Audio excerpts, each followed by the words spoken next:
বাংলাদেশী চলচ্চিত্রের ইতিহাসে ৯০ দশকের শেষ ও ২০০০ দশকের শুরুতে সবচেয়ে আলোচিত এবং বিতর্কিত নামগুলোর একটি ছিল নায়িকা মুনমুন। গ্ল্যামার আর সাহসী দৃশ্য দিয়ে তিনি যেমন এক প্রজন্মকে চমকে দিয়েছিলেন, তেমনি সমালোচনারও শিকার হয়েছেন। আজকের নগর স্টোরিতে থাকছে মুনমুনের জীবনের অজানা অধ্যায়। মুনমুন ঢালিউডে প্রবেশ করে ৯০ দশকের শেষ দিকে।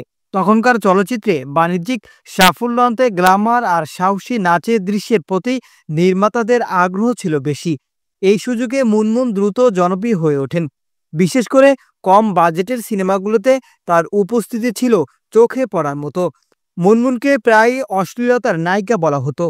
অনেক ছবিতে তার সাহসী নাচ ও গ্ল্যামার চরিত্র আলোচনার কেন্দ্রবিন্দুতে ছিল। তবে সমালোচকরা মনে করেন মুনমুন সেই সময়ে চাহিদা মেটানোর জন্যই এসব চরিত্রে অভিনয় করেছেন। তার জনপ্রিয়তার পেছনে সেই সময়ের দর্শকপ্রিয় ক্যাবারে স্টাইলে নাচও বড় ভূমিকা রেখেছিল। ক্যারিয়ারে এক পর্যায়ে মুনমুন হঠাৎ চলচ্চিত্র জগৎ থেকে নিজেকে সরিয়ে নেন। গুঞ্জন শোনা যায় ব্যক্তিগত কারণ এবং অশ্লীলতার অভিযোগে বিতর্কিত হওয়াতেই তিনি আলোচনার বাইরে চলে যান। বর্তমানে তিনি চলচ্চিত্রে সক্রিয় না থাকলেও তার নাম এখনও ঢালিউডের ইতিহাসে আলোচিত একটি অধ্যায়। নায়িকা মুনমুন ছিলেন একজন ভিন্ন ধারার শিল্পী। সমালোচনা থাকলেও তিনি একসময় দর্শক টানার শক্তিশালী মাধ্যম ছিলেন। আপনার মতে মুনমুনের সবচেয়ে জনপ্রিয় সিনেমা কোনটি? কমেন্টে জানান এবং আরও তারকাদের গল্প জানতে নগর স্টোরিকে সাবস্ক্রাইব করুন।